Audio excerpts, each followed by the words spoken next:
যাওয়ার আগে একটা কৃষ্ণচূড়া গাছ দেখলাম, আর সেই নদীর উপর থেকে ঐতিহ্যবাহী যে নদী আছে নদীর উপর দিয়ে পার হচ্ছি। পার হয়ে আমি আবারও এই রাস্তার যে দৃশ্যগুলো সেগুলো আপনাদের সামনে এই ভেবে ভিডিও দিচ্ছি। আপনারা বুঝতে পারছেন যে আসলে গাছের প্রতি যে ভালোবাসা, গাছকে আসলে ভালোবাসলে সুন্দর কিছু উপহার মানুষকে দেয়, সেইটার বাস্তব প্রমাণ হচ্ছে এই রাস্তা। রাস্তার দুই পাশে গাছগুলা মানুষের জন্য আসলে আশীর্বাদ দেয়।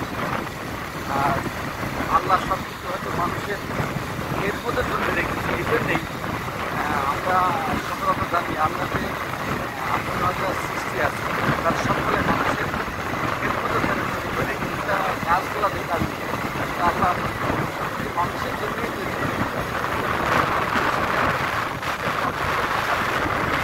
তা না হলে আল্লাহর যে সত্যি মানুষের আমরা